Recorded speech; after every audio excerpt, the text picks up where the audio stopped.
میں آپ کو یاد دلانا چاہتا ہوں کہ اقوام عالم کا جو ضمیر ہے اس نے 2019 میں 2020 میں بھی فوجی عدالتوں کی مذمت کی تھی. اس وقت عمران خان صاحب وزیر اعظم تھے اور کچھ سولینز جو ہیں including human rights activist Idris Khattak صاحب، ان کا فوجی عدالت میں ٹرائل ہوا، ان کو سزا سنائی گئی. تو اس وقت تو تحریک انصاف والے کہتے تھے جی یہ تو قومی مفاد کا تقاضا ہے. تو اب وہ فوجی عدالتیں اور اچانک آپ کو بری کیوں لگنے لگی ہیں؟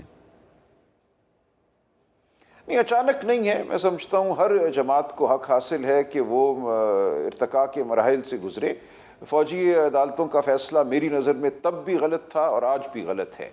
ایک آئینی ترمیم کی گئی تھی جس کے تحت فوجی عدالتوں کو آئینی تحفظ دیا گیا تھا اور یہ معاملہ چلا کوئی 2019-20 تک.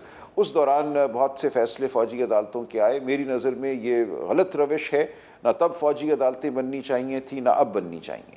اب یہ بتائیں کہ کل عمران خان صاحب کو جو 190 ملین پاؤنڈ والا جو مقدمہ ہے، کل امکان تھا بلکہ اعلان کیا گیا تھا، لیکن پھر اچانک عدالت جو ہے وہ فیصلہ جو ہے اس کو لے گئی ہے 6 جنوری پہ.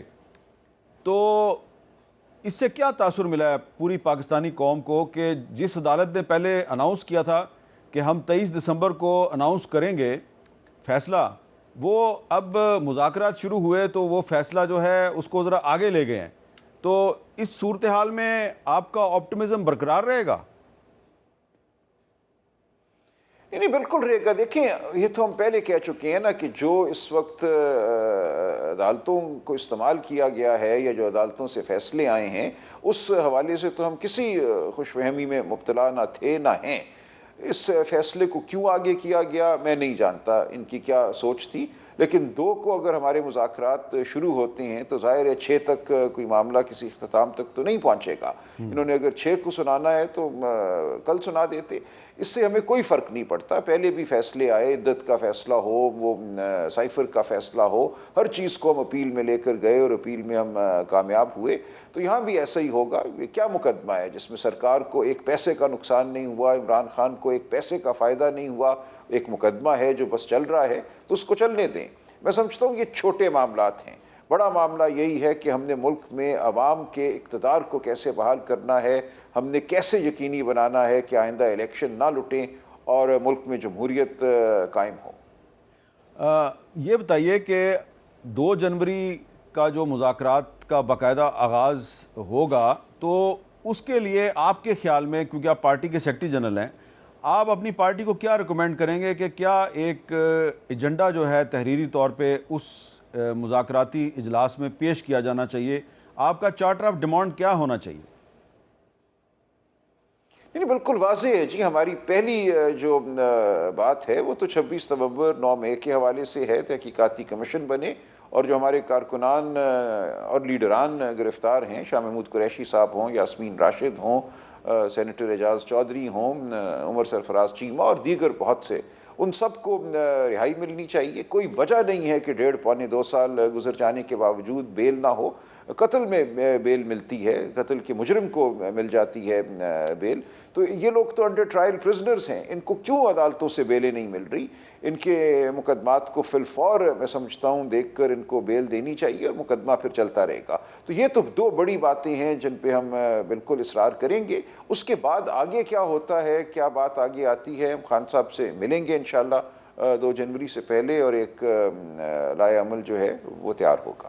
اچھا سلمان اکرم رائے صاحب، کیا یہ خبریں درست ہیں کہ تحریک انصاف کے اندر کچھ جو آپ کے ساتھی ہیں وہ حکومت کے ساتھ مذاکرات پر راضی نہیں ہیں؟ ان کا خیال ہے کہ اس حکومت پہ اعتبار نہیں کیا جا سکتا. کیا ایسی بات ہے؟ نہیں، ایسا بالکل کچھ نہیں ہے. مذاکراتی کمیٹی عمران خان صاحب نے تشکیل دی تھی. یہ عمران خان صاحب کا تقاضا تھا کہ ہفتے تک حکومت جواب دے، اپنی کمیٹی قائم کرے. انہوں نے ہفتے کو نہیں کی، اتوار کو کی. تو یہ ایک عمل چل رہا ہے. یہ عمران خان صاحب کی تائید سے ہی چلے گا اور ہم ہر مرحلے پہ ان سے مشاورت کریں گے اور دیکھیں گے کہ حکومت کس حد تک سنجیدہ ہے اور یہ معاملہ کس سمت میں بڑھ رہا ہے. اگر حکومت آپ کے مطالبے پہ 26 نومبر کے واقعات پر ایک تحقیقاتی کمیشن یا عدالتی کمیشن بنا دیتی ہے تو وہ کمیشن جو ہے وہ کیا اس کی رپورٹ سامنے آ سکے گی؟ کیونکہ تاریخ تو یہ بتاتی ہے پاکستان کی کہ سپریم کورٹ کے ججز پر مشتمل بھی کمیشن بنا تو اس کی رپورٹ کبھی سامنے نہیں آئی. دیکھیں یہ کمیشن بنے گا اور کام کرے گا، ہم چاہیں گے کہ یہ کسی بند کمرے میں کام نہ کرے. آپ جیسے معتبر صحافی آئیں، گواہی دیں، آپ اس دن موجود تھے، آپ جانتے ہیں کیا ہوا، اور بہت سے لوگ ہیں، سینکڑوں لوگ ہیں، جانتے ہیں کیا ہوا. آج جو لوگوں کو اغوا کیا جا رہا ہے، چپ کرانے کی کوشش کی جا رہی ہے، ان سب کو زبان ملنی چاہیے.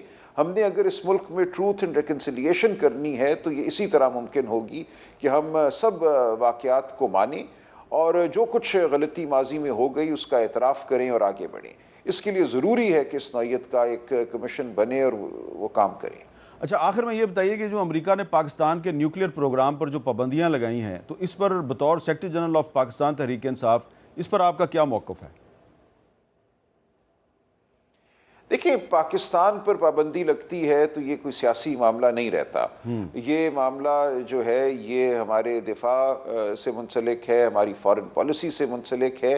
اس پہ میں کوئی سیاسی بیان نہیں دوں گا، میں سمجھتا ہوں کسی کو نہیں دینا چاہیے. یہ معاملات تکنیکی نوعیت کے ہیں جو ہماری پارٹی کے اندر اور پارٹی سے باہر حکومت میں جو لوگ اس حوالے سے دسترس رکھتے ہیں معاملات پر، ان کو سوچ سمجھ کر کوئی پوزیشن اپنانی چاہیے.